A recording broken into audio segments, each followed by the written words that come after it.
All right, good evening and welcome to the Committee of the Whole and Council meeting for Thursday, April 23rd, 2026. Before we begin our meeting, we acknowledge that we are gathered on the traditional territory of the Mi'kmaq people.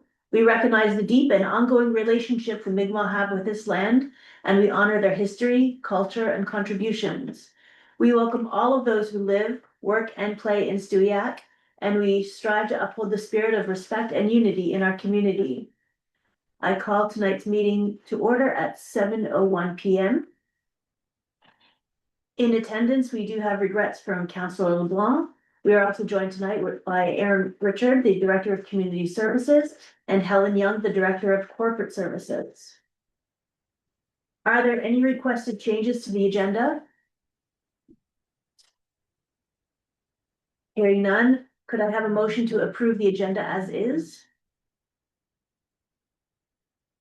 Mayor Glasser, can I have a seconder, please? Seconder. Right, all in favor? Right. Are there any disclosure of interests on the agenda? All right, hearing none, I'll move on. Are there any questions or changes required to the minutes from the Committee of the Whole March 26th, 2026 meeting? No changes? There are no announcements tonight. There are no presentations, and there are no written petitions or correspondence. Are there any citizen comments? Yes, please state your name and where you're from. Thank you. Name's Stephen Halbert. I live in the town of Stewiacke. As council goes through the budget, it's nice to see the discussion, the debate. Look forward to seeing more. One of the items that I'm hopeful that council takes some time to discuss and possibly get away from, in my opinion, is the commercial tax incentive. Currently, it's a budget line item that's 80,976, which is about 5 cents on the taxes. Maybe at one time I can see the argument, to why this was probably brought in place. But with the way things are today, I don't think it's necessary to have this on the taxes anymore on the residents. I think that having the visibility up by the highway, and I think with the areas around us that have filled up quite a bit, I think that the visibility is amazing, and I think it's a great opportunity that the town has, and I just don't think that we need that commercial tax incentive. Hopefully council would be interested in debating that, and I will leave those comments with you guys. Thank you very much. Thank you. Any further comments? Online? No. Item number 10 is business. I will hand that over to our CAO. Okay. Thank you. We're going to start off this evening with a report from Stewiacke Fire. So we welcome Chief Grelinger and Deputy Chief Fisher to the table. And I'll do a presentation in response to set up their presentation. If you just bear with me one moment.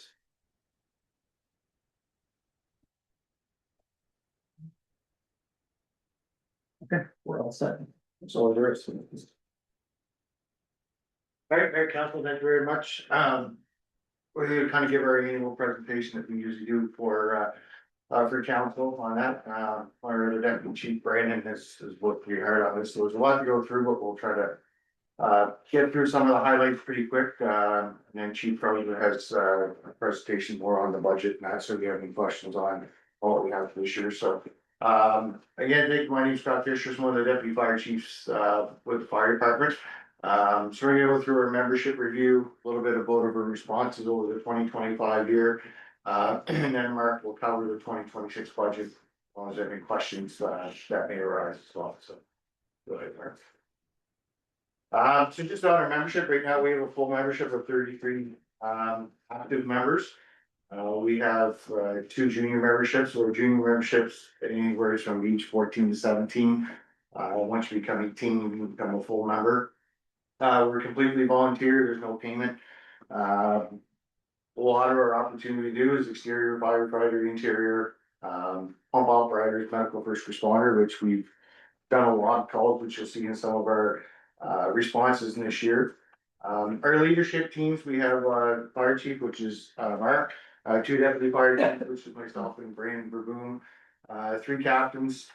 We have captain of engines, which is Ben Sheehy, captain of equipment is Andy Lewis, and our captain of training is Mitchell Miller. 3 lieutenants that kind of serve under the captain, so Mike Miller's our lieutenant of engines, Lisa Holman's our lieutenant of equipment, and one of our newer members that just came in the last couple of years from Ontario, he's level 2 firefighters, Ethan Harlan, so he's our newest addition to our leadership team. So we had our elections in March, they took over in April, so each of us are now serving another 2-year term. Just some of the highlights we had in 2025. Just kind of run down the calls, what we had within the town and the county. So you see here, we did 159 medical calls last year, 48 MDAs, 29 mutual aids. So that's responding out of the district to support the other fire departments. 7 structure fires, 9 grass and brush fires, which was nice to see. It was lower than some of the communities in Nova Scotia last year. 7 investigation calls, anywhere from COTW detectors going off, people taking water inside their house. 17 fire alarms, 3 vehicle fires, and 3 public assist, as well as 24 miscellaneous calls. So last year, we had 306 calls, kind of the highest we've had in the last probably 10 years.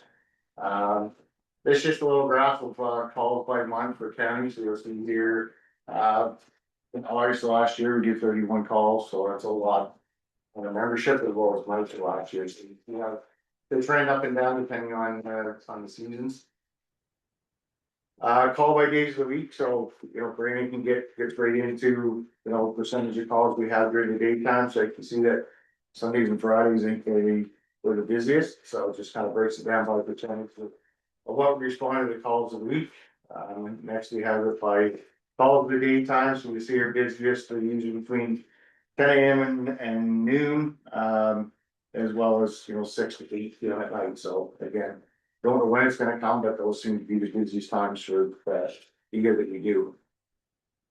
Again, calls based on time of day, so weekend calls, I think we had 96, 115 calls Monday to Friday, and 96 between 5 and 7 on Monday to Friday, so in through the night.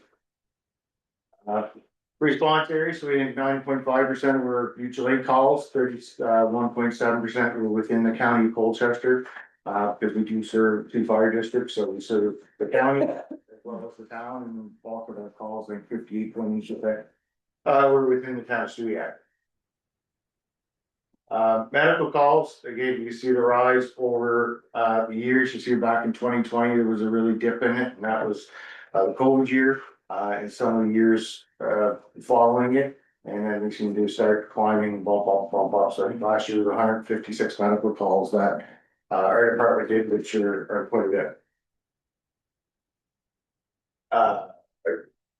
Fire calls within the county, again, we were up on just our normal average calls. So last year we had 145 actual fire calls. So all those what we covered was between structure fires, mutual aid, vehicle fires, public assistance calls. So the trend, before during COVID and right after COVID was down, and then you see people back on their eyes, it starts to increase again. This just breaks down the medical calls, for what we had within the town and the county. Again, you look at the total number of calls that we had. Was an increase of 300, 298, and dips down, during the COVID years and has got back up, so. You look at that 306 total calls a year, that's a lot of hours per member, that we put in away from, so our families at work. A lot of us have to leave work to respond to calls, so, lucky we have employers that allow that. Again, these are just kind of some graphs and, we can send you a copy of it or any, or, a copy of it anyway, just kind of total breakdowns of what we had in the last 9 years, for fire calls within the town, within the county. It kind of just gives you a breakdown of, where we respond in our response areas. Just turn it over. Excellent. Thanks, Scott. Again, thank you, Mayor, Council, for having us. Once again, we're here to just do our annual, may come biannual report here for you folks and the citizens of Subiac and surrounding area. One thing I'd just like to point out for Scott is that when he brought up a slide, and like to just point it out because I think we were here doing a presentation one time and it was the question was asked by one of the counselors, what are the call differences between the county and the town? And it raised a flag for us because it was very interesting to see the difference in the response. So you can see there on that slide, if you review it later on, that Stewiacke is much greater than the actual county, which is it just goes to show that the time that Brandon puts into these slides, that it's very interesting information. So town of Stewiacke obviously is much larger than the county. So and first and foremost is the budget presentation here tonight. Is first time we ever done it in front of council, which I think is fantastic. Gives everybody an opportunity to see what is going on up there and what we have coming in and what we have for expenditures. So first slide here is just our budget for 2025 and then the actual 2025 budget and then our budget for 2026, and it is our revenue that's coming in. Don't be alarmed by our 50/50 donation. That's one line that I'd like to point out. We will show that on our financials and our 50/50 money that's coming in, because we get great support from people all around and even outside the county of Colchester, because of our firefighters that push to 50/50. And so we're not showing that in our budget, but we will show that on our financials. And we will also show that our 50/50 money is going into a separate account, which is great also, because that gives us an opportunity to open up a high interest return savings account, which will give us some good funding in return. Right now, we're focusing on building a new building and saving for a new building. So that's why that money is all going into that account. And also, by all means, if anybody would like to know what we purchased out of that 50/50 money, it's a question that can be asked to the fire department at any time. And stay tuned to our Facebook page, which we do post on the Facebook page what we purchased for the 50/50 money. So, and also we do a annual general meeting with the fire department every first Wednesday of every month. So anybody of the public or anybody in council chambers here right now is welcome to join us and take part in that meeting and ask questions or whatever.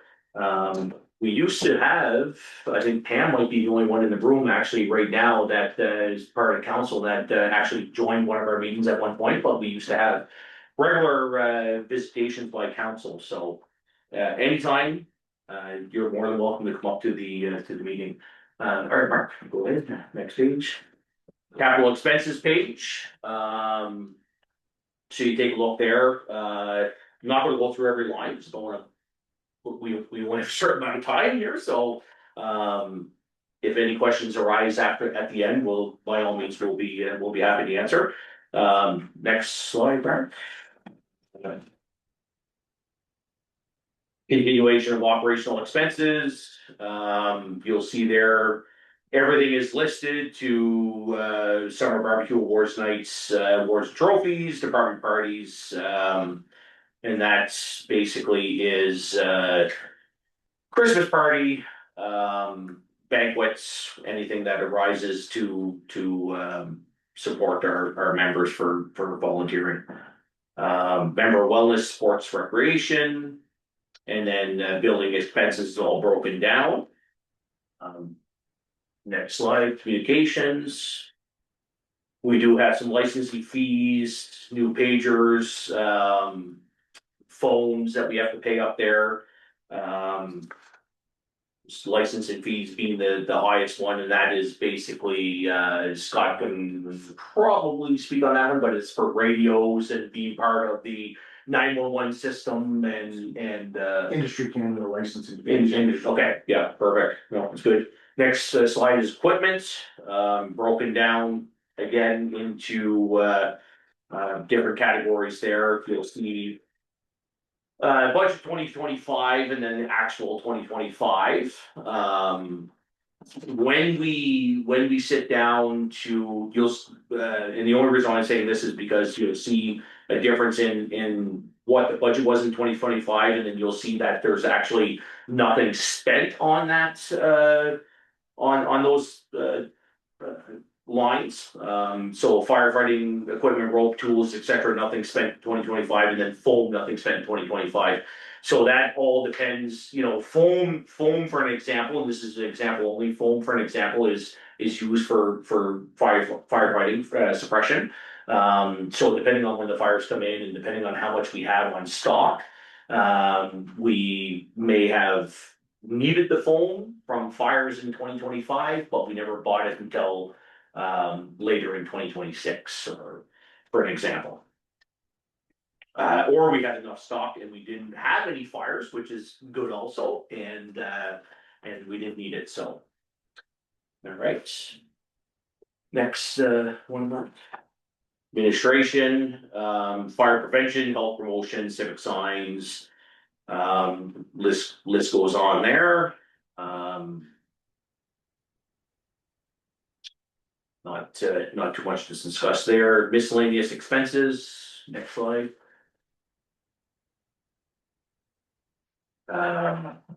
Donations, sign display, fundraising expenses, etc. And move on to the next one. Training is quite a high expense, obviously, for us. 2025 budget, they pretty much used up their entire budget, which is good, especially for training. We have 2026 is looking pretty decent for 24,500 budgeted for training. That we have actually this weekend, if anybody's around, we have a really interesting training scheduled for this weekend, which we're running a outside company coming in that is going to be based around our needs and so basically what our community is, so what we serve as a community, what our needs are, and what we do for fire suppression, what we have for gear and etc. And basically what we want to train on. So essentially is if they were coming in and said, okay, what do you folks need? And we said, oh, we want to do high-rise training. And they're like looking at us strangely because why would you want to do high-rise training when you have no high-rises? So we won't be doing that type of stuff. We'll be doing type of stuff that we need to learn and focus on for our surrounding area and the town of Stewiacke. So we'll be up there all weekend. Friday night is theory, Saturday is gonna be out back at the training center, and Sunday's gonna be out back at the training center. If you have time, by all means, stop by, take a look, and see what we're going through. All right, next. Personal protective equipment, obviously, is on a rise. If you look at 2025 budget and 2026 budget, it's increased. And that is solely on the price of everything is skyrocketing, especially when it comes to marking anything to do with firefighting. So basically to kind of put it in perspective, when Scott and I first kind of got into the firefighting, it was about $4,000 to $5,000 to bring a firefighter in the door, and we're looking at about $15,000 today. So that's the increase in that. That's increase in training, increase in the cost of BA repairs, buying BAs, cleaning of your bunker gear, implementing new processes for decon for our firefighters, and just basically looking at the health of the firefighter itself, and making sure that we have everything implemented and in place to be compliant with what is coming down the tube for 2026 and beyond. All right, so next time we come to the end, Mark. Close to the end. So you'll see total revenue for 2026. You'll see total capital expenses, total operation expenses, and then total expenses in general. So with a balanced budget for 2026, and that all depends on whether the needs are there.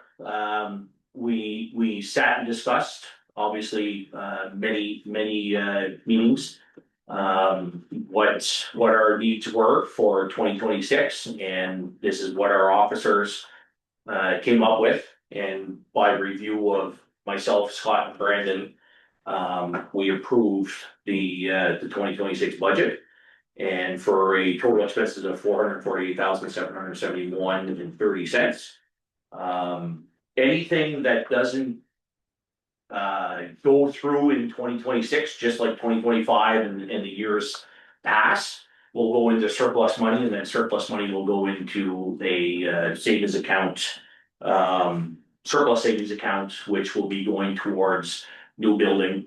So we'd like to, obviously, we're outgrown the place that we're at, and we would like to try to put as much money into that surplus account as we can, including 50/50 money. So, a lot of folks would probably look at our 50/50 money as buying equipment. Is up on the slide there on the front of the truck is some equipment that we purchased. We built a new training ground, which is in one of the pictures up there on the slide there now. So that cement pad basically is there to help with any auto extrication training that we do, and it's easier to clean up. It collects oil spills, gas spills, if there's any vehicles that we bring up there that we're doing training on. If we decide to do car fire training up there, it's contained to that cement pad, which is nice. It doesn't seep into the ground. So that cement pad was put in as an addition to the training center. And of course, I think probably the last time we were up to do a presentation up here, that training center left side, well, my left, I guess, container was not completed, but we completed that this year. Happy to announce that that is now completed with confined space, searching confined space entry. There's forcible entry door there that was already in place, but it's now used a lot more because we force that door and then go put our firefighters inside to search, and they wind up into some confined space searching too, which will develop their skills substantially, using that third container. And obviously, we, right now, we're able to, free flow water in there, which is nice. We're not able to do live burn in there, but, we do put real smoke in there. We have the option to do, the fake smoke, which we see at a concert or whatever. We have a smoke machine, or we can do live smoke with just using a barrel, and we burn whatever it takes to burn, in there. We do that for, once we put our people through the training exercises and to know that they're comfortable going in, wearing a BA, and they're not going to be claustrophobic and tear the BA off and wind up jeopardizing their health. We set that up, and we do live smoke in there, which then leads to obviously bunker gear cleaning and everything else, so. Which is a large cost of our keeping our firefighters safe.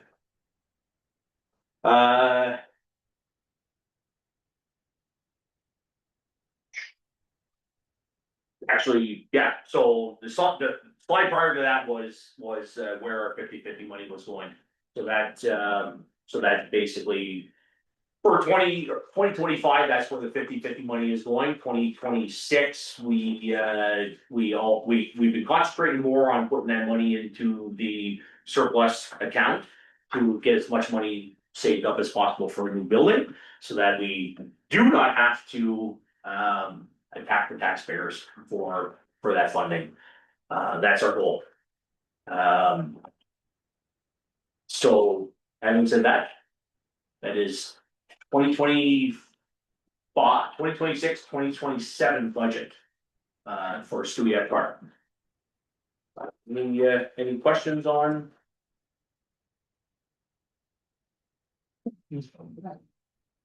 Any questions, Councillor Osborne? Windows fun. Just a couple, actually, thank you very much for this.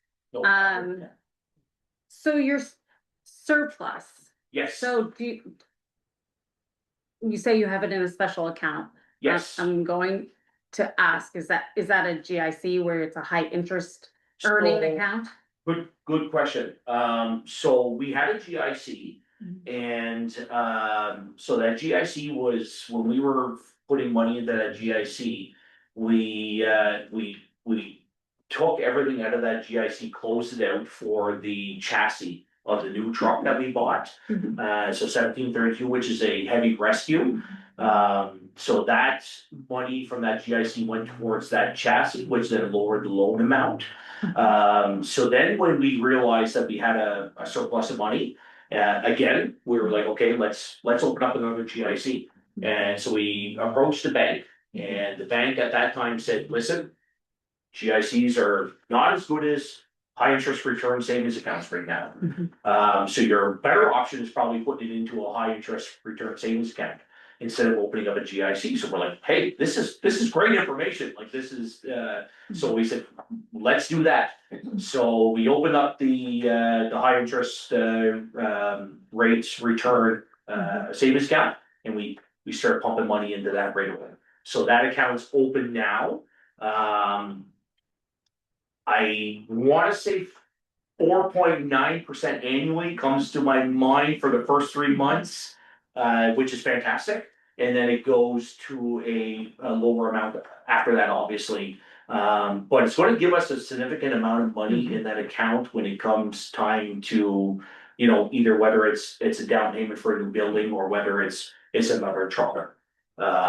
What's nice about that is that if we do need to take money out of that account, if anything drastic happens to one of our vehicles, whether it's a, you know, motor that goes in the truck or anything significantly that goes wrong with that truck, which I can think is the really only reason why we would have need a significant amount of money, we can take it out of that account with no penalty, really. So, which is nice, so. Just a couple of other quick questions, really. Your bunker gear, I know we've talked about that before, about the cleaning. Yes, So do you still have a off-site company that comes in and cleans? yes, we Okay. do, yeah, we do. Right now it's the most efficient way. Now, having said that though, that is a good question also. Having said that, we do what we do on scene, decom, basically. So what that does is it eliminates, most of the contaminants that we would gather on our gear. Mhm.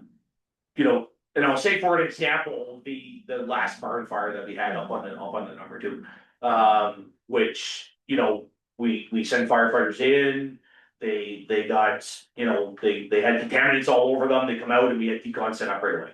So decon was set up, everybody was scrubbed when they come out, for the most part, that takes most of the contaminants that they're gonna be, anything that's in danger that they're gonna be taken back to their families or taken back into their cars, or even back to the fire hall in that case. So that is always on site. That is your first attack to decon basically. But obviously then there's gonna be times where your bunker gear will get either, will see too much heat and will have to go for cleaning and repair. So that's another thing that you have to keep in mind too, is that, when it goes to a third party, offsite, it'll get inspected basically, and then it'll get repaired there. That company will come back and say, you're compromised with this gear. It's still good for so many years because they do have expiry dates on them, believe it or not, which is hard to swallow. Especially when it comes to the protection of our firefighters. But he'll say, this will need to be done, and then he can, or this third party will be able to say, it's fixed, repaired, you're good to go until the expiry date of that gear.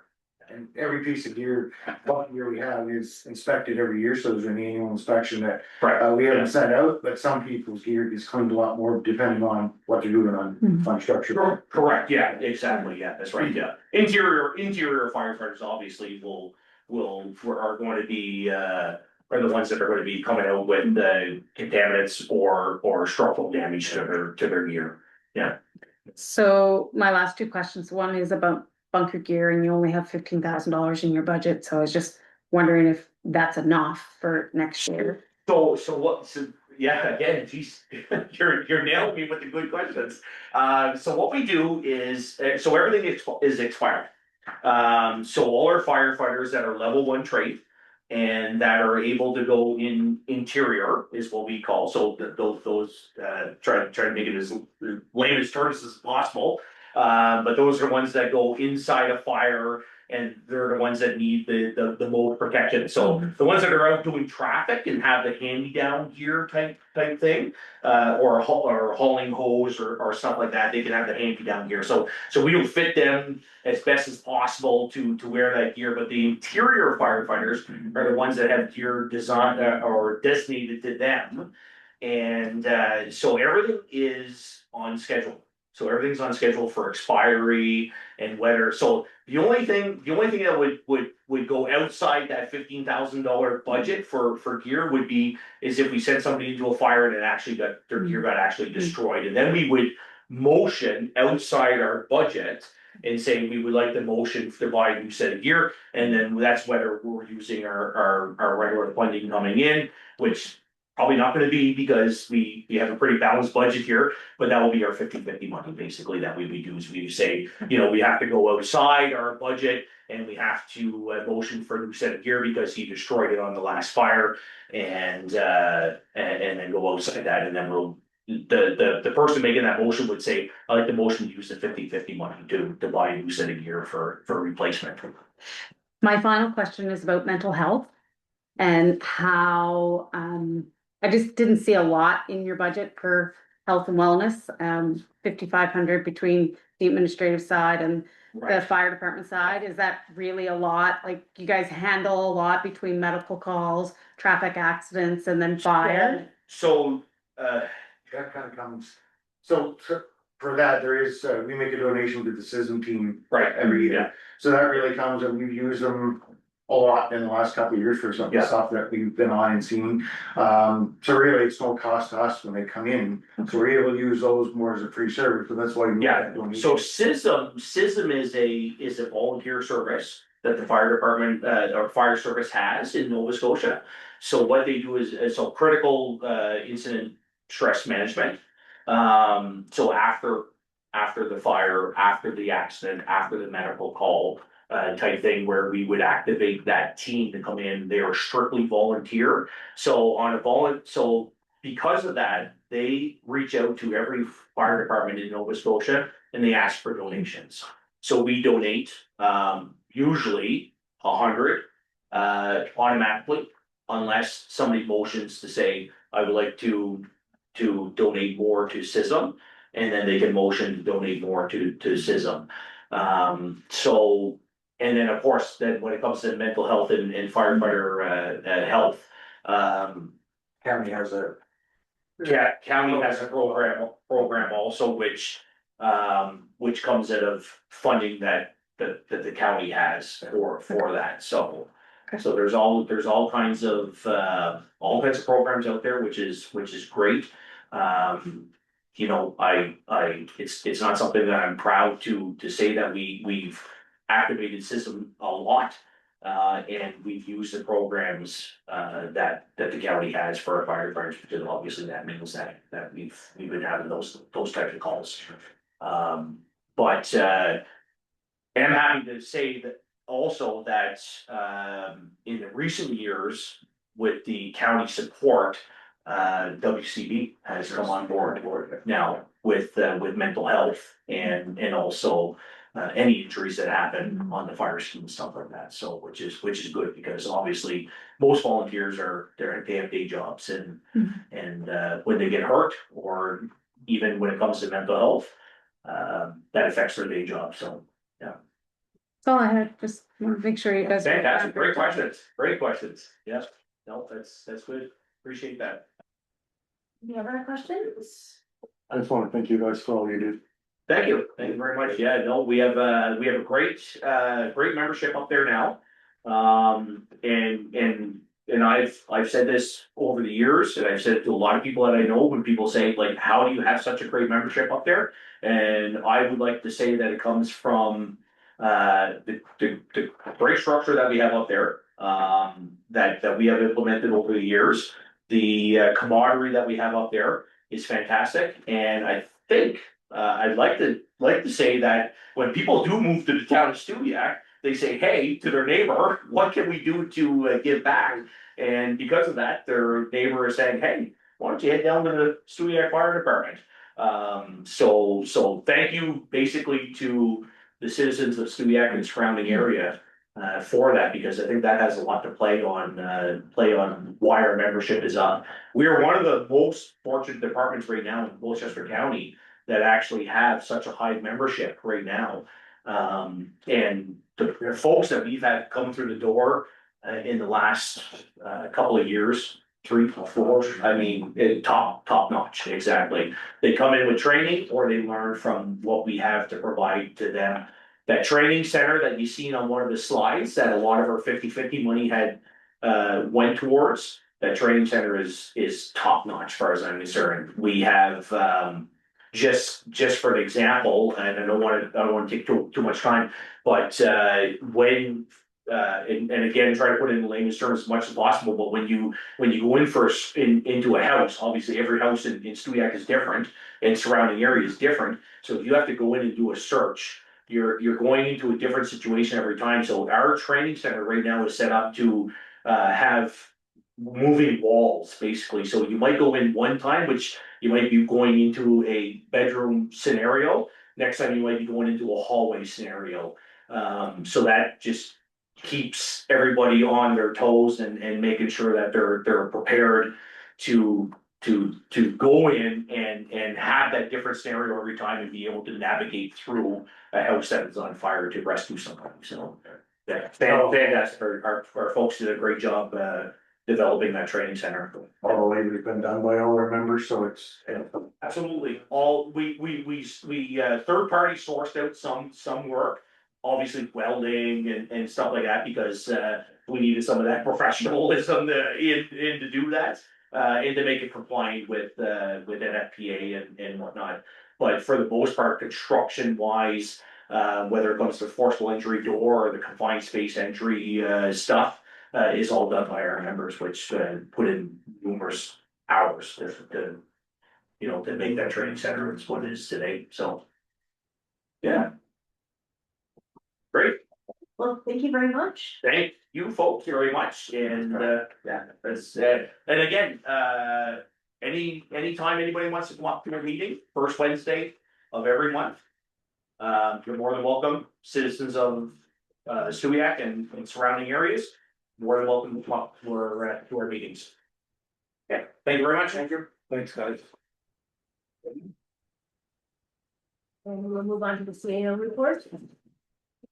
Yes, thank you, Deputy Mayor. And just to echo the mayor's comments, the fire chief and deputy chiefs, thank you to them. They're making our jobs easier.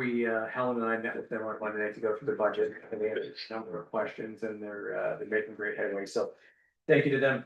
Just a few updates for council. We talked about the water tank maintenance project. We're nearing the beginning of May, which the project will kickstart in full year then. Just letting the public and council know that we're gonna be doing some pressure tests and some bypass tests this week and next, which may affect some of the pressure on the systems at certain portions of the day. Should not be very noticeable, but if you do encounter any issues with your water pressure or any issues, please call town hall or the after hours town line. Since the last meeting, we're pleased to report to council and the public that we have released a water treatment plant design. That has gone out, the RFP opened on April 2nd. Question deadline, we're fielding a number of questions from design proponents. The interest has been fairly good so far. We'll close on May 7th. We will close the RFP on June 4th. A recommendation to council will be back, hopefully council after staff have reviewed and recommend a proponent back on the meeting on June 25th. And then finalize the award hopefully on July 23rd. That will put the project in place, and we'll be into the design in the summer months and moving forward as quickly as possible. Update in regards to the low tide pump project. That project was awarded. We are in the middle of the preliminary stages, meaning that all of the equipment has been ordered. All the contractors have been lined up. The lead time on the pumps is about 8 weeks. So from the time of award to then. So we're looking at late May, early June to get that project underway, and we will communicate to council and the public when that project will go. The orders have gone into Nova Scotia Power for the new power supply for that. We're moving full speed ahead. The diesel generator tank, we've talked about that. We're still waiting for the equipment to come in for that. Aaron's done a great job in keeping us updated and checking with the supplier on that. So we'll let council know as soon as we can. Just some general updates. Washouts repaired on Main Street West have been done by our public works guys. The public works team has got the shop ready for our fire inspection. And just noting for the public that we will, weather permitting, get to the grading of Kent Road and Main Street West probably in May. We see the roads to dry up, and we'll get scheduled to council for that. I know the question will get asked, which came up at the last meeting regarding potholes. An update for council. We did investigate after the last meeting and the questions, because of the amount of potholes, and I know you've heard of Anne Murray being on HRM's Facebook page and noting the amount of potholes in HRM. It was all over the media. But the potholes this year, because of the winter we had, are significant across the province. All the suppliers essentially ran out of cold patch, and we couldn't get any materials to start getting the potholes. The good news is that the asphalt plants have opened early. Talked to a supplier this week. Hot patch is available. We have it on order, and we'll be getting to fill the potholes ASAP. So bear with us. Our staff are on it, and we're getting the materials to fix the roads. Some community service updates. Aaron and Dan and the team are full steam ahead, getting ready for the summer. Summer day camps are at 98% capacity already, which is fantastic. That shows, our community is young, it's vibrant, it's growing. The summer sports are at 90% capacity. Applications are now being accepted for summer students until the end of April 30th. We do have an electronic newsletter sign up underway. We're asking the public to sign up for the electronic newsletter. You can find the QR code on our Facebook page. You can find it on the town website. You can call town hall or email us at town@stubiac.net, and we will get you signed up for that newsletter. We want to be able to get as much information out electronically as possible. Staff are working on the Connecting Communities Meet Your Neighbor event, May 23rd at the Community Center from 1 to 4. The Town Day Festivals, there's been some questions about that. It's going to be July the 31st to August the 2nd. Staff are working on the ball field maintenance, which will begin the first week of May. The washrooms in Dennis Park and the ball field will be operational by the end of April. Fire alarm system maintenance has been completed at the community center, and a lighting upgrade has been completed at the community center. The bike rodeo plan for June 13 is in partnership with Mastodon Ridge, and Aaron and her team will advertise the opening date for the splash pad, which will be end of May, beginning of June. Mid-June. So that update will come to council when we're ready. Happy to take any questions that you might have. Thanks, we're off for. Thank you for the pothole update. You knew I was gonna ask about that. Training, council training. Council training, yes. Still working on dates for that. I know I keep saying that. We've had a really busy schedule with budget and otherwise. I will come back to dates for that. I know it's on yours. It is on my list. Yes. Any other questions? Okay, we'll move on to item 10C, the sewer bylaw report. Now, once again, this is over to. Okay. Yeah. Yeah, so this information is report is for information only to generate some discussion for council. There were some questions that came forward regarding our sewer bylaw, and some conversations on whether or not we should be referring this bylaw to the bylaw and policy committee for review and looking at some proposed changes. So I wanted to just bring this particular bylaw to council to generate some discussion. And get some feedback from council whether or not there is interest and support from council to make proposed changes to the bylaw. And if so, we can refer it to the bylaw committee for discussion and change. What we need to just point out regarding our current sewer bylaw is that the sewer connection from your home to the main is the responsibility of the homeowner. In other situations, the sewer line from the home to the property line is the responsibility of the homeowner. And the responsibility from the property line to the main is that of the municipality. In our circumstance, again, the responsibility is for the homeowner for connection from the main all the way to the home. When we look at examples of our neighboring municipalities, the town of Truro handles their sewer bylaw the same as the town of Stubiac. The county of Colchester and the municipality of East Hants handle it in option number 2, which is it is the homeowner's responsibility for connection of the sewer from the home to the property line, and the municipality's responsibility from property line to the main. And what that means is that could take the sewer line under the roadway. It could be additional repairs for the homeowner, how residents can protect themselves for issues after the fact, after your home is built. Could be insurance riders that you can put in your homeowner's insurance to protect you from blockages, breakages, and things like that. Those are things that residents in our situation should be asking their insurance companies if they're covered for.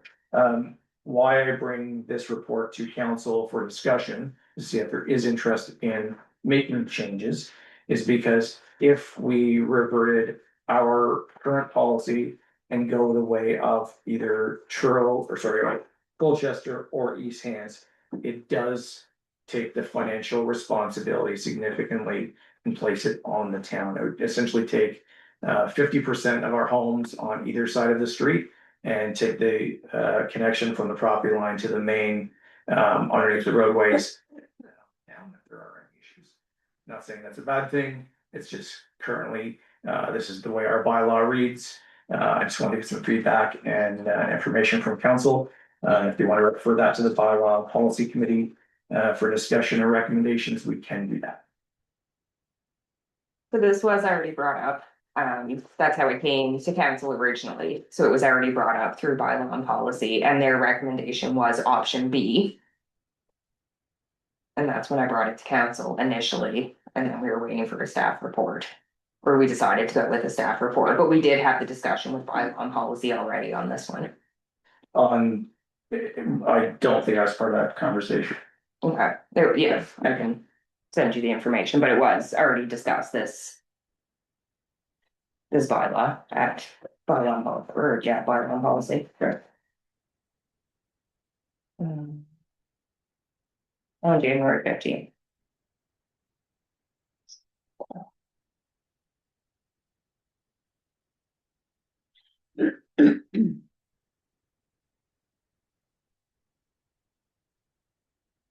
Did you want to ask the I'm question? just gonna wait until Councillor Rogers is finished. I personally think option B. I think. That's put the onus on a homeowner. To fix. Town, town owned land, I don't agree with, where it says whether in a street, highway or easement, including the cost of unnecessary permits are the sole responsibility of the owner. I think it's a huge financial burden for most residents. If they had to get permits to dig up a sidewalk, a street, I don't know if the average homeowner could afford that without losing their property, so to speak, to be personally honest. So I think that for me, that isn't a feasible option, and I think B is more in line with what most other places do from the research I've done. That's all. It's the last one. I agree with Councillor Rogers, I believe, and I actually, before this bylaw was amended in May of 2023, my current property had a sewer backup. And we replaced the lines all the way out to the main, with the exception of the connector, because the superintendent of public works at the time said no. We will not replace the connector, even though my contractor was there, it was open, and we wanted to put a new connector in. We were specifically told by the superintendent of public works at the time, no. It's working fine, we will leave it alone. So I know it's a tar paper connector, and at some point it is going to fail. I agree with Councillor Rogers that probably 75%, if not more, of our residents would not be able to afford to do this and potentially could lose their home. The other part I don't agree with is it is a town asset. So why is the homeowner responsible for a town asset? I don't believe that they should be. Whether that connector is at the end of their driveway or across the road, it's still a town asset, and we depreciate that town asset on our books. So I don't believe that the town resident should be responsible for that, and we should revert back to the way that it was prior to 2023.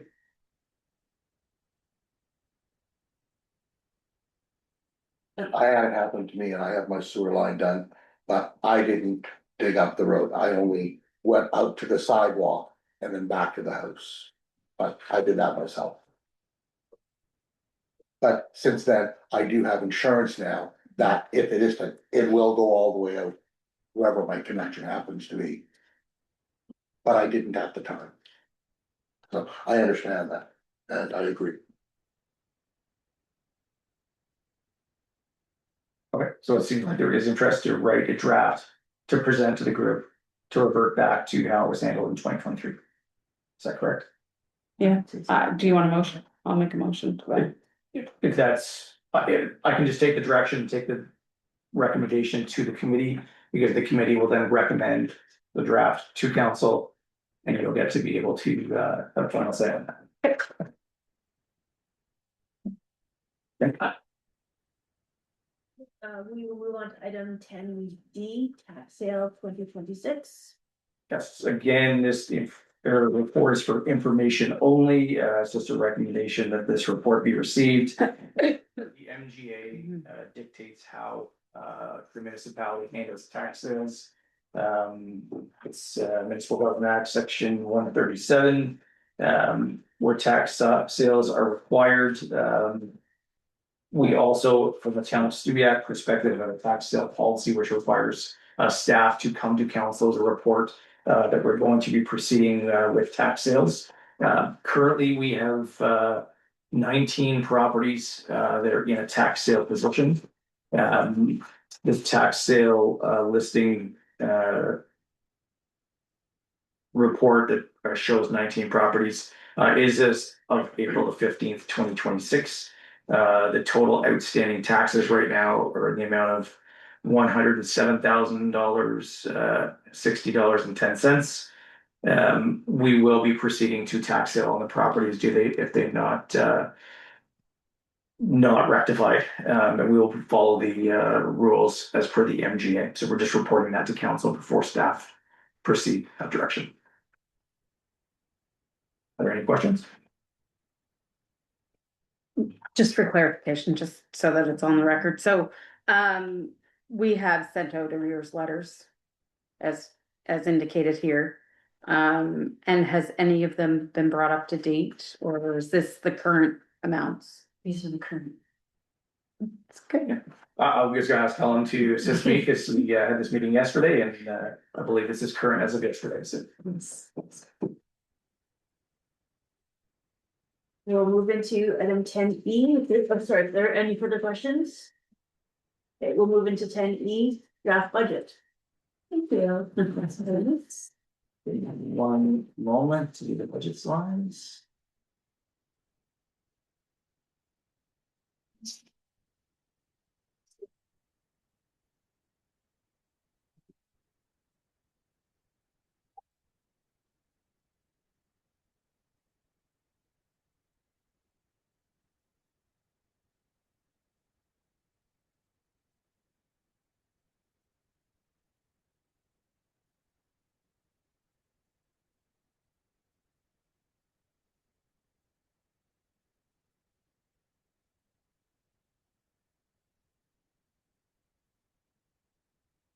Thank you. We can go right into the next slide if you like.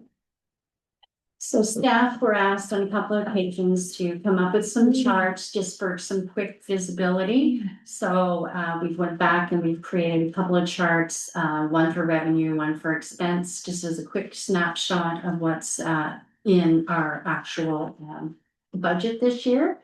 So the first one is revenue, and as you can see, the tax revenue takes up 87.1% of that pie. 4.3% of that pie is government grants and transfers.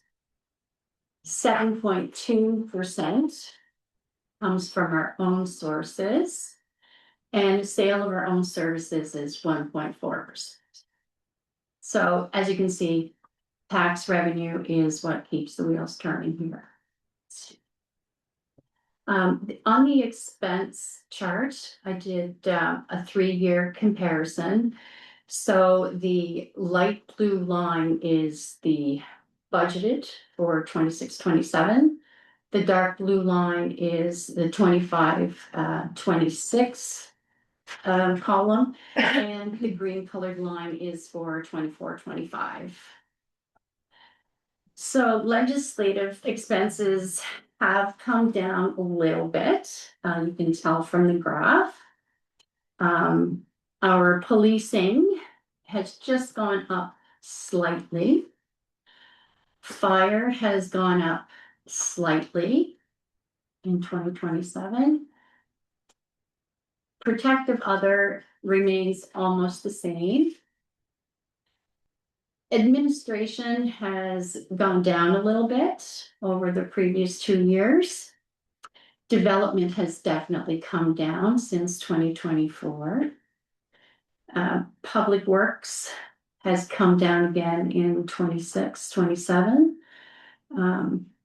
And recreation and culture is pretty much maintained, an even feel, pretty much even across all 3 years. If we look at fiscal services, here's where you see the big jumps. So fiscal services are all of our debt repayments and our transfers to our capital reserves. So when you look at this, you can visualize, the big pie of our tax dollars. Where does that go? Well, we would hope to see it go towards saving for the future and our capital reserves.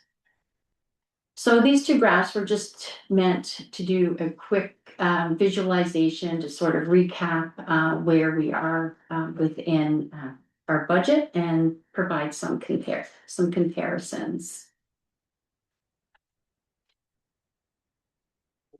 Were there any comments or questions with regards to the charts? I mean, yeah. Yes. That's awesome. Can you tell, so that's 1.6 million if I did my math right? That's correct, yes. So can you tell us what the difference is between debt repayment and transfer to our capital? Like how much are we putting away and how much are we paying down? Sure, just bear with me here for one moment and I'll get to that section of the budget.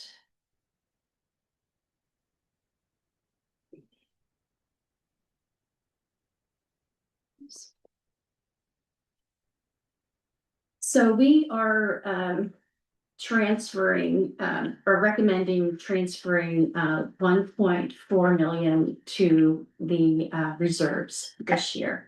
The remainder of that would go to debt repayment. Perfect, thank you.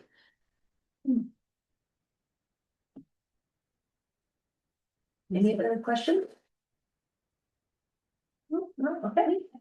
You have any ones in the slide? Yeah, so going into the next slide and we'll hand it back to Helen, but this slide will recap the council discussion from the last meeting. So Helen's done a good job giving council an overview of the budget. What we've done on this slide is we've highlighted the comments that came from council members at the last meeting. Now we're at the portion where we need to add delete to the budget. We need to take direction from council. So the way we thought we'd handle this is going line by line, and we will go and, say budget item, council professional development, budgetary costs 5,000. Councillor Osborne made a recommendation through her comments at the last meeting that she would like to see it increased to 7,500. We'll proceed on this. We'll go item by item. I'll ask Councillor Osborne if she wishes to continue to place this on the table. If she wishes to put a motion on for that, council can vote on it. And it will be added or deleted from the budget. We need to take direction from council as a whole to add or delete from the budget. Then we'll move to the next item. We'll go from there through, and you can add items if you wish. Are there any questions? Okay, go ahead. Yeah, just for clarification, we've never done motions for suggestions because the motion would be through the budget, whether the budget gets passed or not passed. So that's really confusing to me.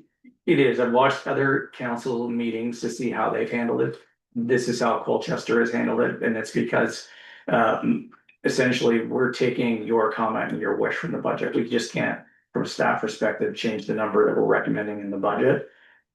If you wish to change the number, how would you recommend that we change the number without getting input from all 4 council members? Well, that Happy to is take your what feedback. input is though throughout our discussions around the table.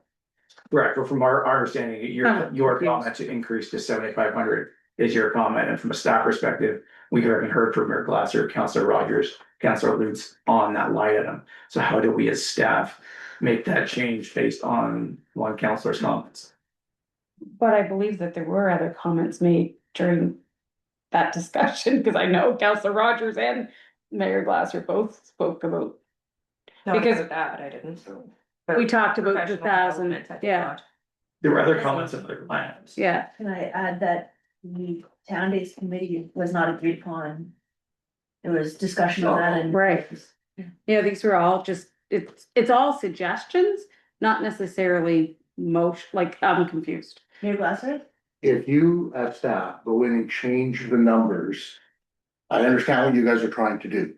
Because if you go in and change the numbers to what we have here, then we're gonna go to our next meeting and we're gonna change them again. So we're gonna go back and forth and back and forth. So I kind of like the idea of us concentrating on the items in the budget that are up for debate, if we can fix them now.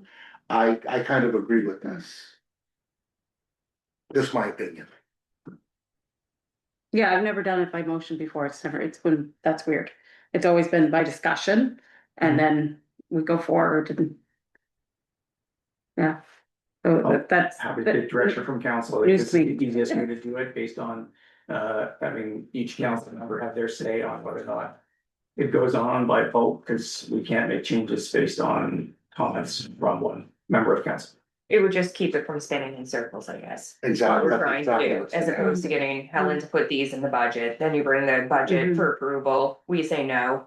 Then we go back to the discussion, then we change the numbers, then it comes back, and it's so this just focuses on these items. Instead of having them in the budget coming back for approval. You might want some items, I might not, so we don't, you Right. know, so Yeah, to me, exactly. this just streamlines the process instead of just going around in circles. Councilor Osborne? So, but for process, we're in a committee of the whole session, so they're only recommendations, Correct. which is what we've been doing anyway. They're only recommendations. That's correct. So it could get changed to the council meeting anyway. It could, but it gives us something to, That, No, I thought that's exactly. what the discussion's all about in the committee of the whole session, because then you're getting recommendation after recommendation after recommendation. right.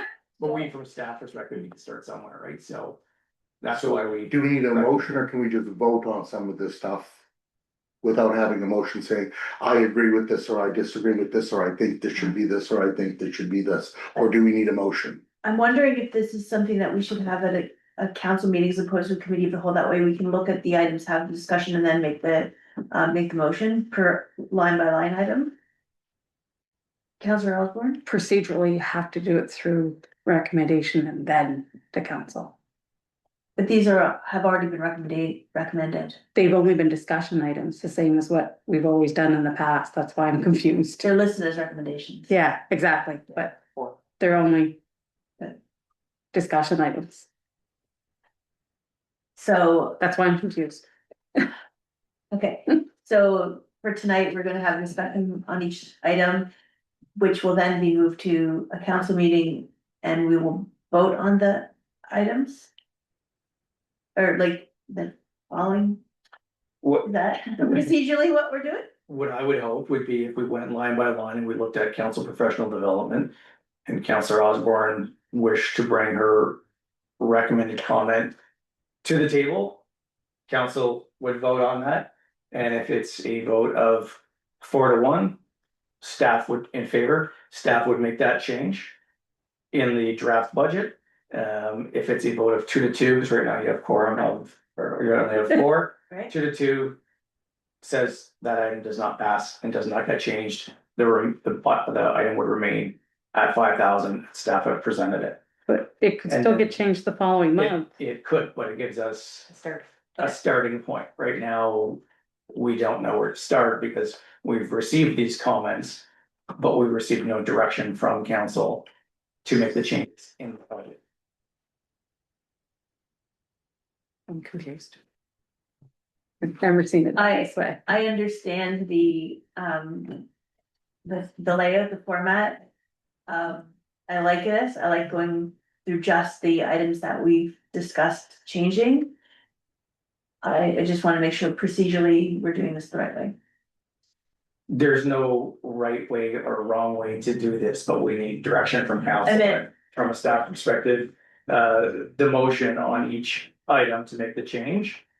The recommendation to make the change would give us the consensus of council. I think to you should change take that out that word number. recommendation and just put it as a discussion item, would cut out that So need for emotion. we're going to look at each discussion item They need a number to put into the budget. Right now, there's a. All right, we're gonna look at the discussion item and then have a consensus. Yes. All right, shall we begin? There we go. All right, first discussion item would be oh, sorry. Do you wanna do this? Go ahead. Sure. Your show.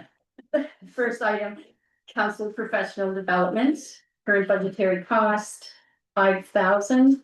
Councillor Osborne, sorry, we discussed, increasing to 7,500.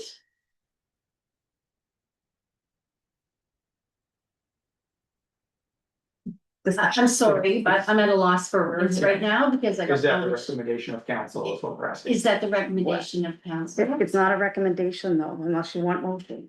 The It's a wishes of discussion. council. Right? It's the wishes of council? No, Is against. in my opinion, 5,000 is enough, is my wish of council. I concur, I also agree. so it's 5,000.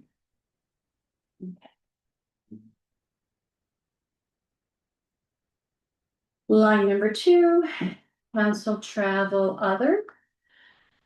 Current budgetary cost is at 0. Discussion was raised last council meeting to increase to 3,500.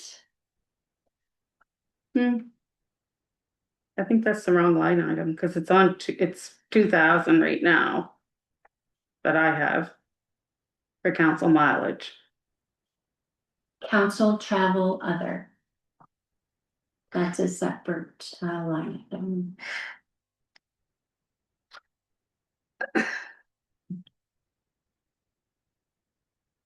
Councillor Osborne. I have a question. Yeah. So why do we have three line items for council expenses? Because when I look at this, we had 3 line items before, and now we're down to 1. And when I look at this for like, if we look at the budget for last year, it was 9,600. But the actual that was spent was like around 6 for the actual as of December 31st. And now we're going down to 2,500. Is that my understanding for 4 people? When I look at those 3? Okay, so you're looking at 3. Looking for council, it says council other expenses, council mileage, and council other travel. Correct. Which I don't understand why there's not just one line item, council expenses. Like the mayor has council mileage, council meals, council expenses, right? Totaling 2,800 for one person. And you're looking at 2,500 for 4 people. Right? We can certainly, combine those line items. If it makes Yeah. more sense for presentation purposes. And that's why I said, maybe we should, oh, we lost our chair. She'll be right back. Maybe we should increase that to 3,500, where you've got 2,800 for one person and 2,500 for 4.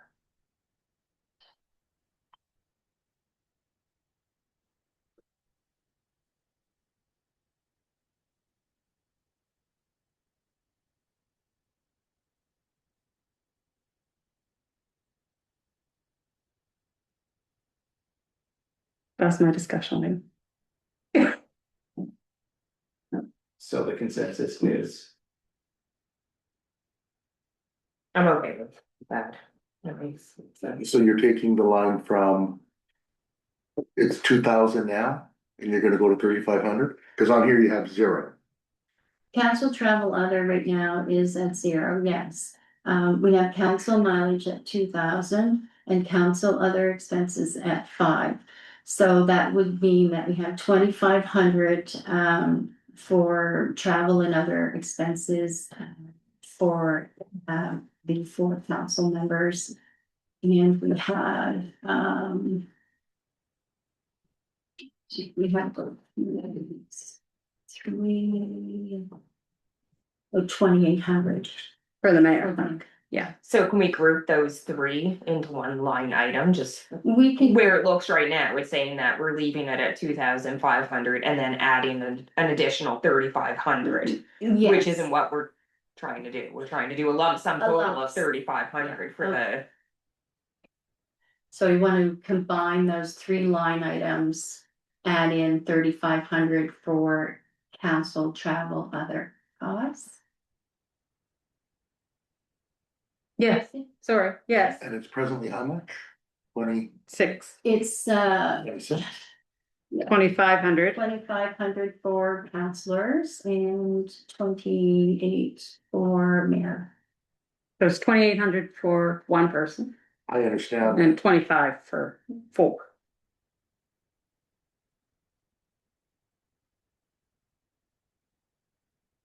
So I don't have it in front of me. So essentially what we would be doing would be, we'd be increasing, the amount. And correct me if I'm wrong in interpreting this. We'd be increasing, the total amount for counselors to $6,000 for the 3 line items. No, that's what it was. I'm suggesting that we increase it from 2,500 to To 3,500. 3,500. But it was, like, you're right, as of the end of December, Right. it's 6,000. So Right. it's a considerable cut, Mhm. right? As well. Yes. Where exactly. I don't, where the mayor's is.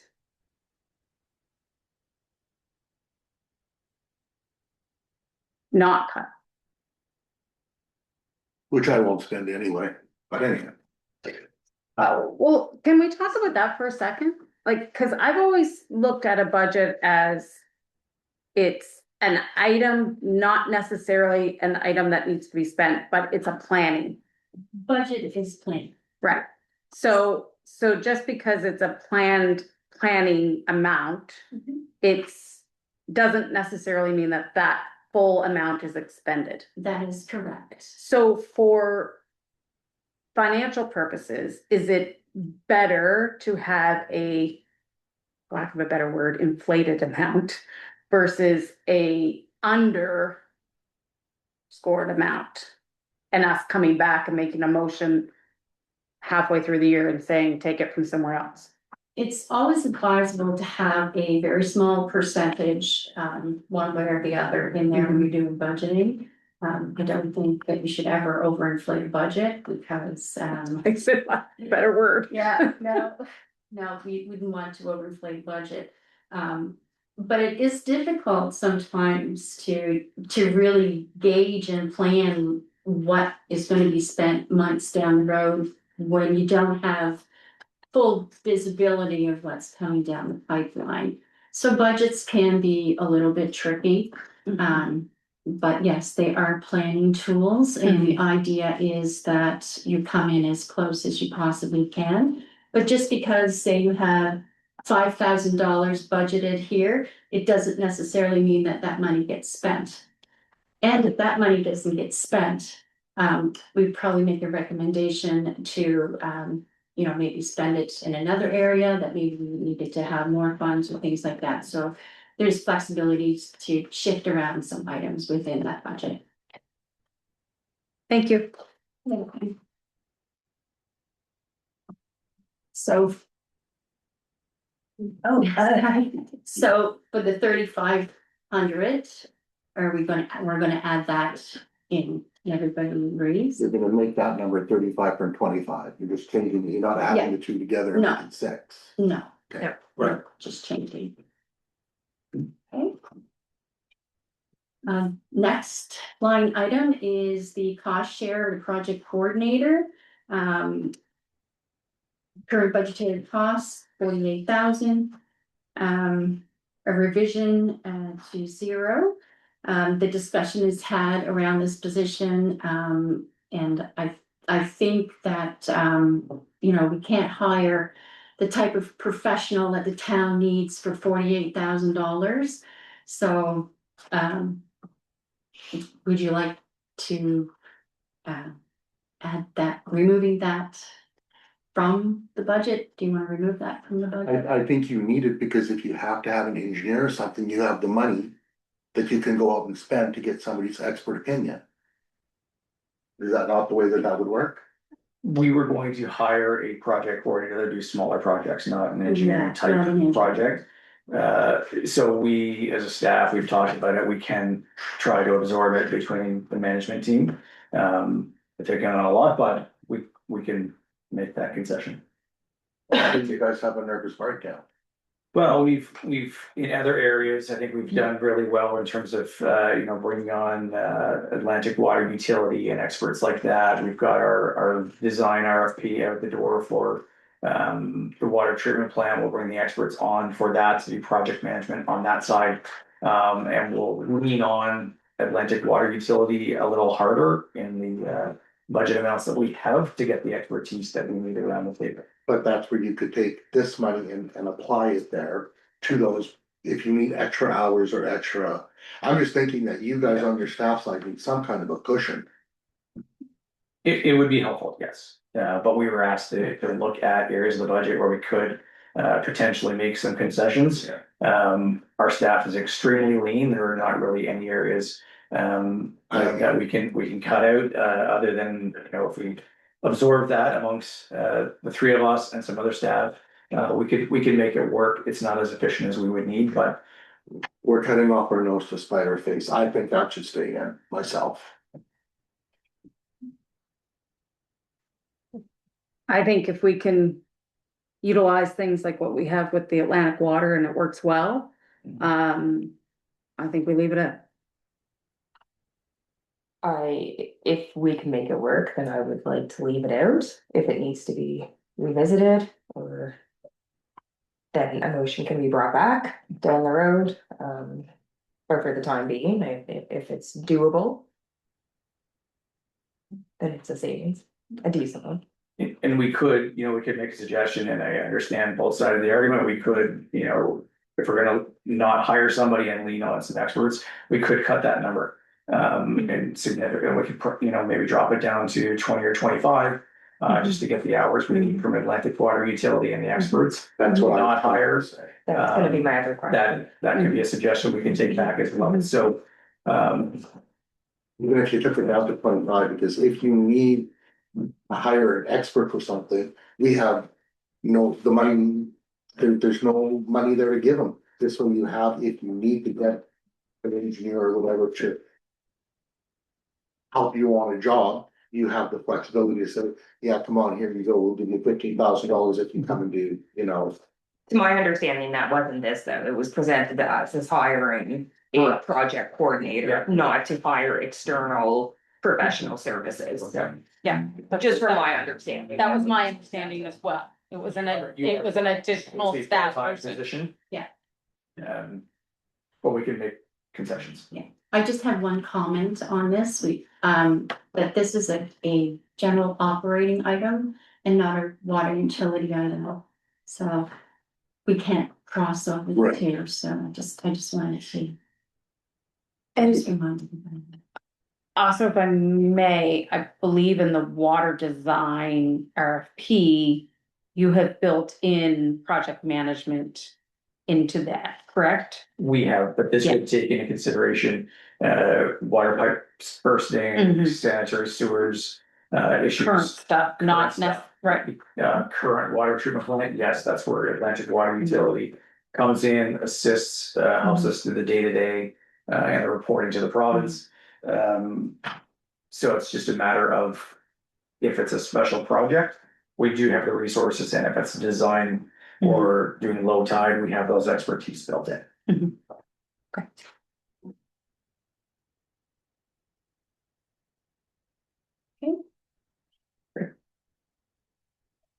So are we, I say out, leave it out. moving? I would say to leave it out, yeah. You have to leave it? if you can do it without We'll do our best. Right, next line item, special projects, remove $1,000 for public refreshments for public events. It's currently at 9,600. And the discussion was to have it decreased to 8,600. Comments? I believe there was discussion actually on that as well. I believe Council Rogers actually said, why don't we just leave it in? And I said, that's fine. Am I wrong? No, because on the next line, there was a discussion on increasing town days. Right. Because it was a community event, and I said, you're talking out of both sides, if we're gonna wanna increase the town days, but cut from other town events, you can't have both. Okay.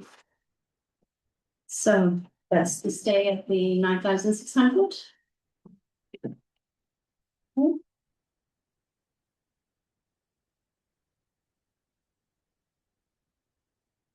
The next line item, rec committee, increase of, an increase to town days by $4,000. Budgetary cost is currently 14,400. The discussion was to increase that to $18,400. Yeah, awesome. This number is actually wrong because we were down at 10. That's what I thought. Thank you. Now, with us being at the $10,000, the chair of the committee has asked for an extra $4,000 to go up to $14,000. So if we want to leave it at the $14,000, I'm okay with that, but not going to the Yeah. 18,400. Yeah. I agree, because I was at that meeting and I too, and I have it right here. It was at 10. It was at 10. Yeah. Yeah. So we're gonna put the 4 back Gonna in, put the 4 back on. so it'll be 14, not 14,400, 14.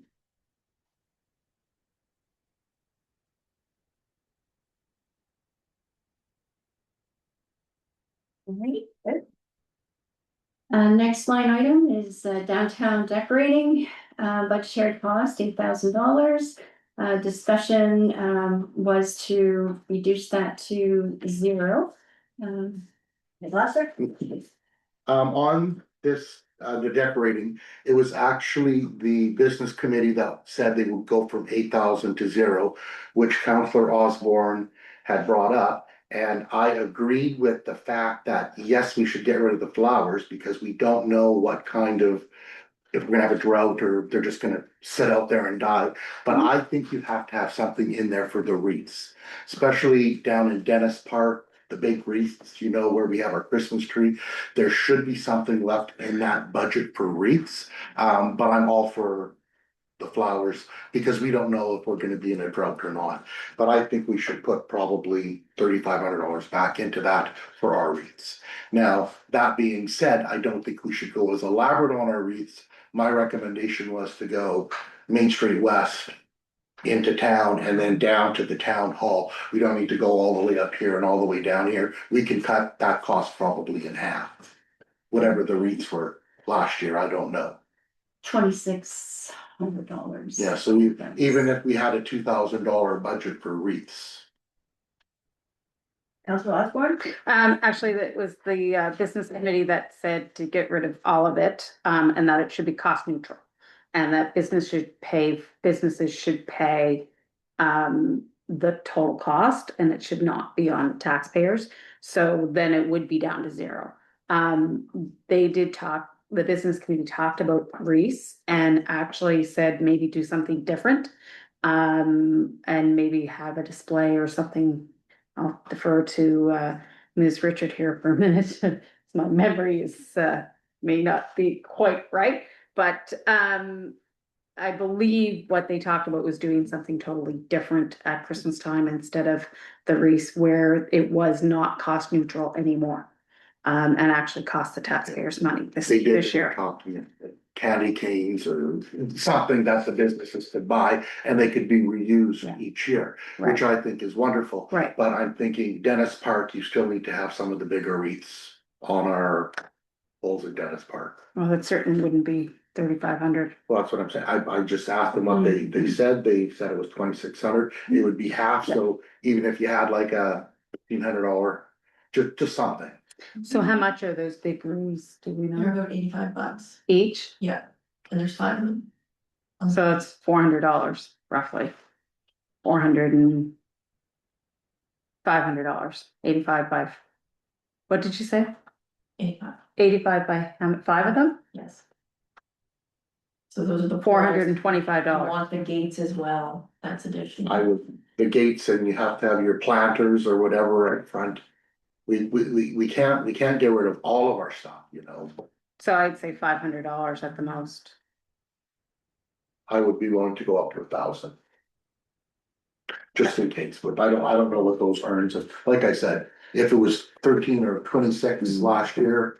I'm thinking half would be, well, 50, $1,000.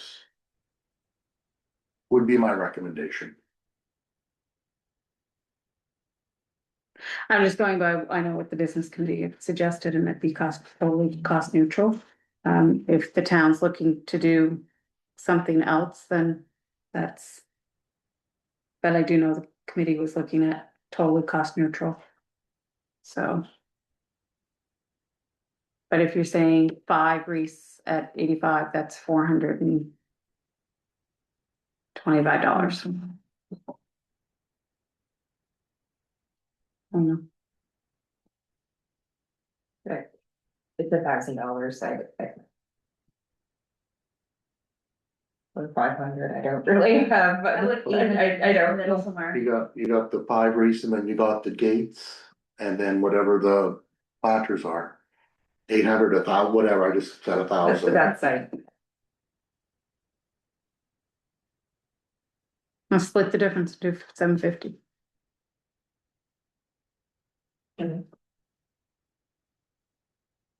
I don't think it's gonna be that much, but. Well, it's nice to have a little bit of a buffer, right? 750, sure, I'll agree with 750.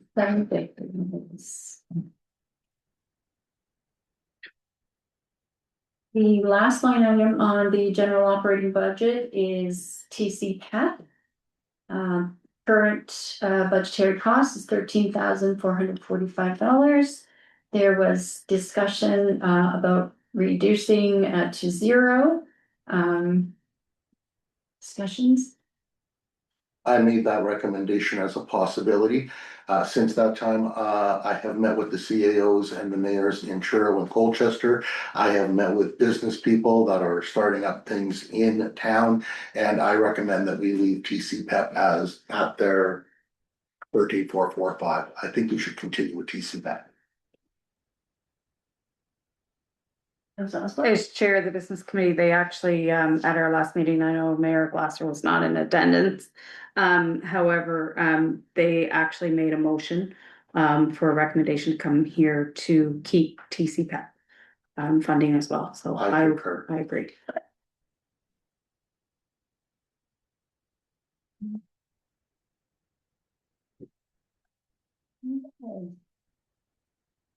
So moving on to the last line items on this.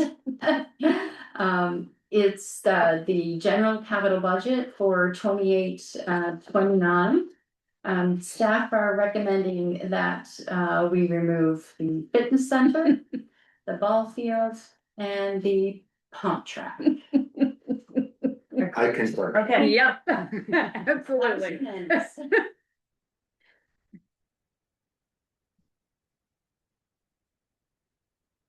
And that includes all the items brought forward from the last meeting. So this will change your numbers, right? Yes. Okay. harder. Are there any other? Can we revisit the commercial tax incentive? I know it was brought up, we discussed it at bylaw and policy. It was discussed at business and tourism, it was discussed initially around the table, and then it seemed to kind of stop, and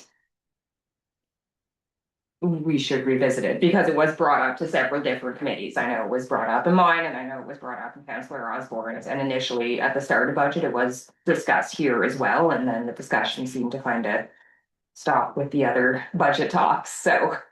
Councilor Osborne? You might be able to scrap my business report because the two items were about TCPAP and this. Okay. There was a recommendation made by our vice chair of our business committee that a scheduling of a collaborative meeting of the business committee, the planning advisory committee, and the bylaw and policy committee take place to discuss the commercial tax incentive program. And that was carried unanimously by the committee on April the 14th. So hopefully, I know we tried to get that meeting set up a couple of months ago, but unfortunately, no dates have been set. So hopefully we can get that done sooner than later. If the bylaws and the business committee would like to have a meeting about that, great. I don't think it has anything to do with PAC, and I don't wanna partake in a meeting. I will partake on the bylaw side of things, but it really has nothing to do with PAC.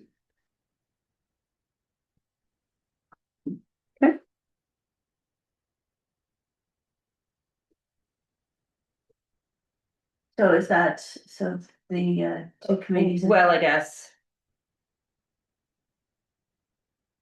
Yes and no, but we need to approve the budget, but this is a big item of the budget as well, so I don't know where that falls or where that leaves us. Helen's coming. Yes. It is a very big part of the budget, and as we've outlined, the numbers that we have in place for the next 10 years, those agreements will still be honored, right? So the amount that's on the budget's not going to change, but certainly the discussion as to whether or not to maintain, keep, whatever words you want to use. It affects Yeah. upcoming budget. If we stay on the Right. incentive, and it'll still fall back on the residents to be acting up if we're giving the incentive away to the. That's right, yeah.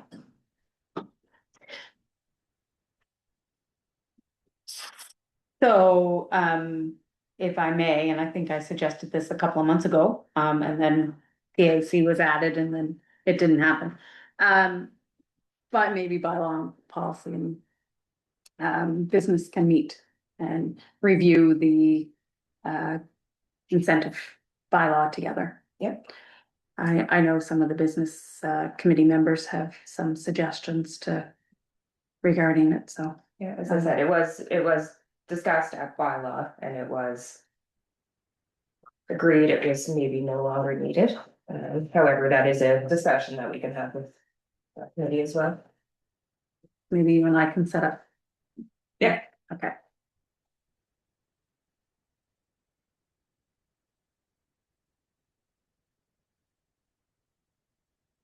Okay. Discuss. Is there any other further questions, comments, Councilor Osborne? I just, when we look at the fuel amounts, I know we adjusted, should we adjust again? Well, if I had that answer. I'm just, it keeps going up. It keeps going up and it keeps going up. I mean, we did have our little decrease, but you know, They're adding it again tonight. it's They gonna took the 10 go off up, and putting the 10 on tonight. right? What I'm going to suggest is that it would be monitored over the next few weeks until we get closer to the next council meeting. Should we stick a line item in for contingency?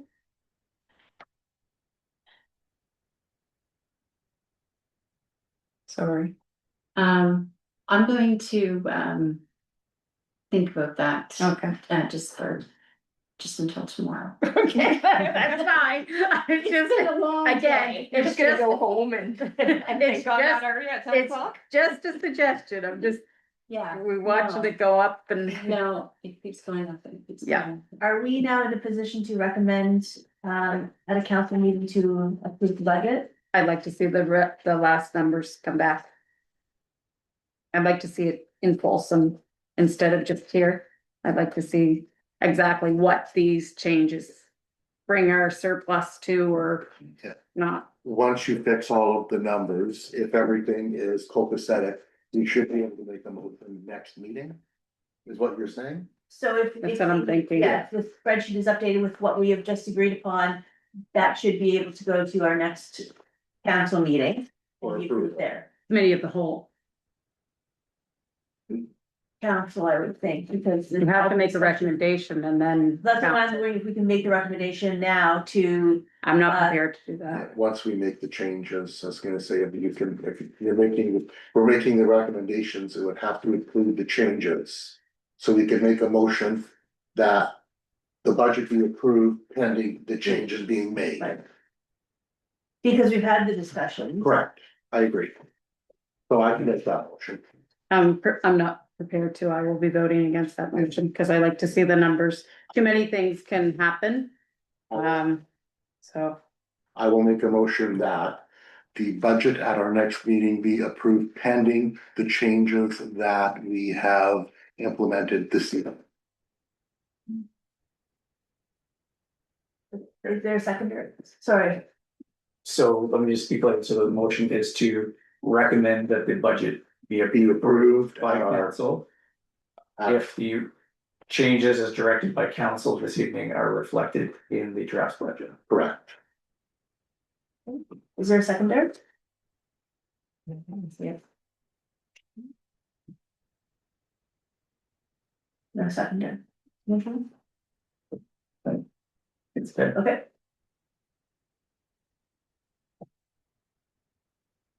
Right. So you're- okay, we'll move on to town committee is bylaw.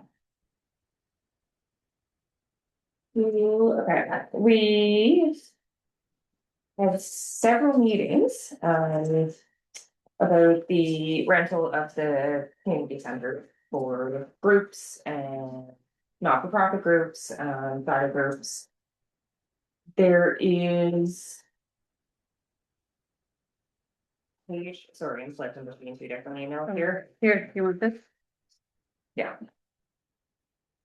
So this is what we're proposing in the bylaw and policy committee meetings. It's just kind of a snippet. The rental policy, and Aaron, correct me if I'm wrong, as I go through this. The rental policy isn't changing, just this schedule of fees is.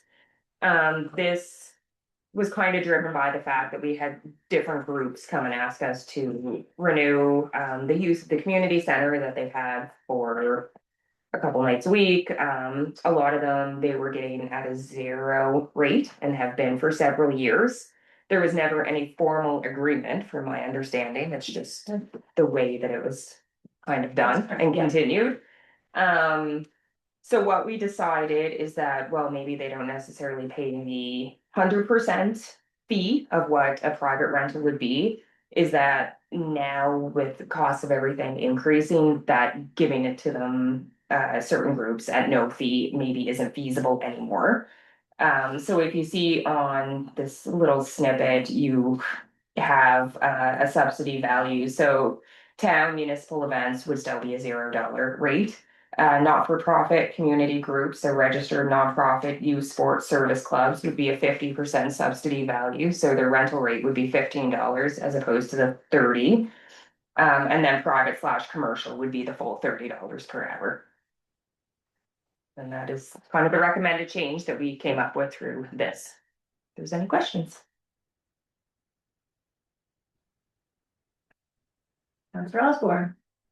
What kind of impact does that have on the budget? It's hard to say, it's hard to forecast where we haven't charged before. Yeah. There are significant hours that we're giving away for 0 in revenue. I would suspect probably around 5,000 in revenue just from cadets and a couple of like theater group, cause they'll be impacted as well.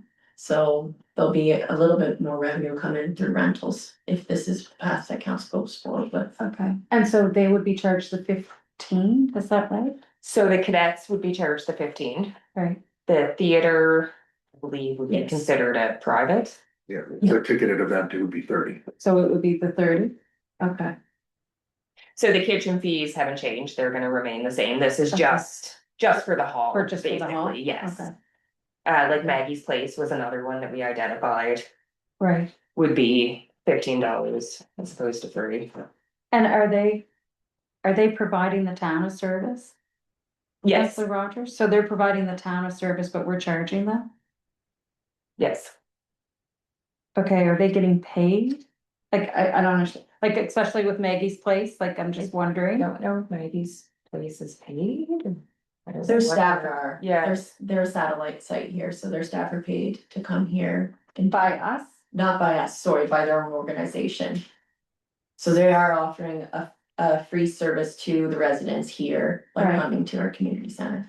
So we have no cost we don't pay their staff. No, And they are providing a service to our town. But we're asking them to pay. I don't, I think Maggie's Place probably should be exempt. Sorry, This is why I was at bylaw and policy for Yeah. 4 months. oh dear, Yeah, I'm just thinking if they're But there's providing a gonna- service. It- That, there's gonna be multiples like that. Cadets, Oh. quote unquote, is providing the service because they're not. They don't pay for cadets. So they're providing something for youth to do up there. It's a service for youth. Our yeah, youth aren't paying for that for cadets, so that could be considered a service as well. I guess I look at Maggie's Place a little different because of the healthcare. Like they're coming from a healthcare. Am I wrong? No, it's a play group. Oh, So Place they goes have, way more than a playgroup, like. well, I took There's- Rachel up there the whole year as a No, but I mean, fraternity they lead. provide mental health services, they But do a not lot up of there. stuff with the schools. Up They there, they don't have any connection to Winding River? I'm Beyond- talking about the community center Yeah. where it's Wednesday mornings from 10 to 11. And it's Oh, just okay. math Just with okay. play toys, and you throw your baby down and they play and the adults Yeah. talk. and Like, everything. okay. Yeah, that's what that service is up there that we were talking Oh, about in okay, particular. okay. Their organization itself is great, but Okay. just the satellite service they provide up gotcha. there is Okay. just that, I guess. Okay, cause I thought it was more from the healthcare side, not just like the pots and play or whatever. Yeah, go ahead. it's a double-edged sword with that one, cause it is Okay. a social inclusion support at the same time for those mothers that are at home. So, Shut in. yeah, it's very hard to dictate what to move forward with, and Councilor Rogers is right, we've been at this for 4 months, and if we pick one group, how do we justify that group over any other group, cause there's gonna be ties Yeah, to community. I just would hate to see us lose that service for the number of young families that may not have any other supports in the community. That's. But we had that talk with Okay. cadets as well. Right, Where do you draw the line? Perhaps it's the cadets as a free service for children. I don't know much about cadets. It could be an escape for youth, it could be and I don't know, I'm just saying, it's hard to differentiate between Yeah, different groups and where you which is why we just did a yeah, basic without you say young mothers and babies, but then you have a 10-year-old who could be running the roads, getting in trouble, and cadets is keeping him from not doing that, and so it's. Yeah. Yeah, we spun in circles because it was a tough one yeah, to come up with something. yeah. But it does cost money to open that facility too. You're paying for lights, you're paying for 100%. heat, you're paying for, so I do Yeah. believe there should be something. Yeah. And that was kind of what we came up with. So they would be charged the 50%, is that? $15 an hour, yes. Which is 50%, right? Yeah, correct. Okay. I don't know, yeah. I do, I worry that we have a lot of young families and you're right, like I just would hate us to see us lose the service, but maybe we can look into other avenues to make sure that they stay. And it can be brought back as well. So you just want this, you want this as a recommendation for next month? Yes. And again, it's not that, it's just added to the faculty rental agreement form, it's not actually changing the policy. It's not changing the policy?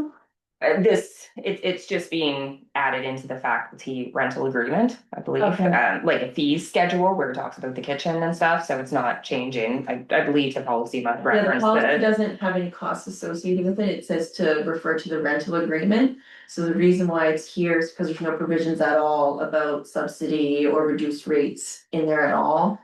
So this gives staff and renters direction when they're coming and inquiring about fees for that.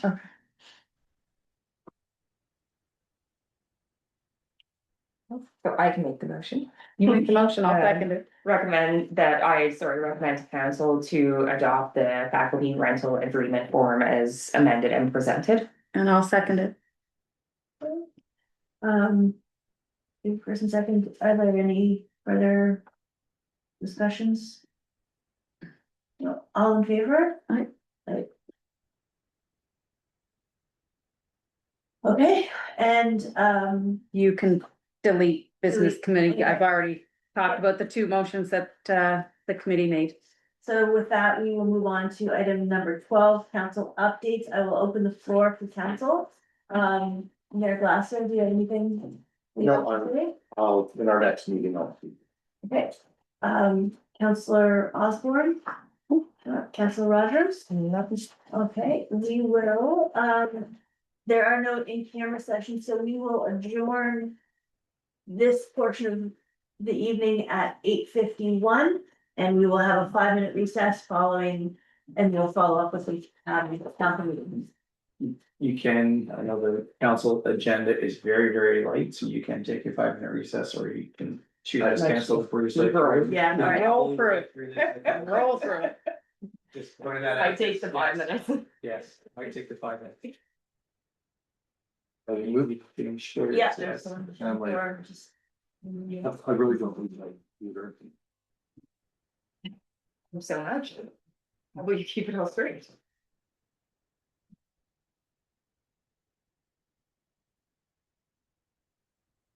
Oh, no, Susie, nothing first.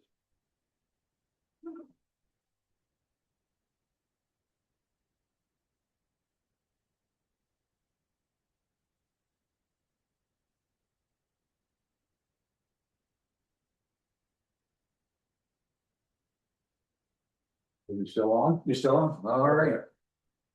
So we'll move on to the second part of our meeting, the council meeting. We will, 8:52. call our meeting to order at 8:52.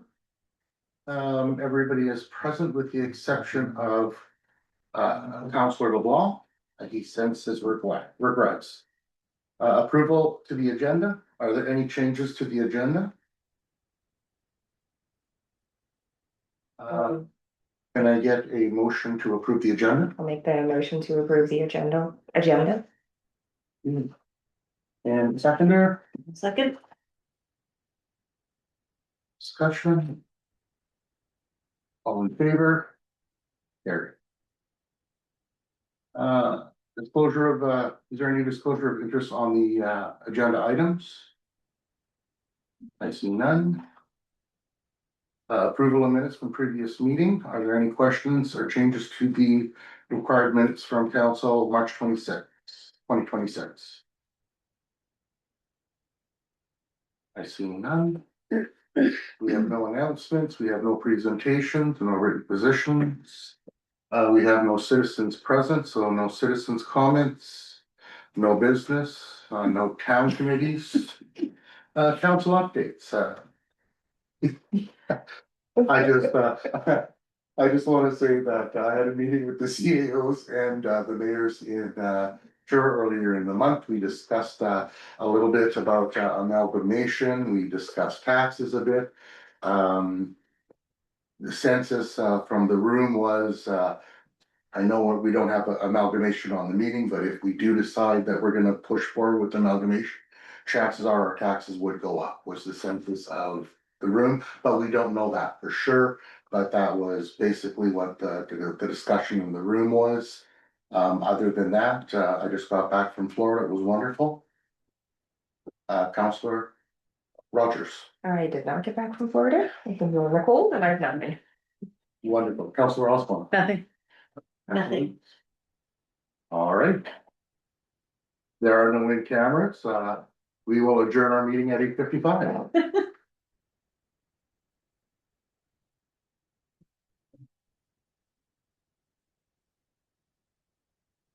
Wonderful.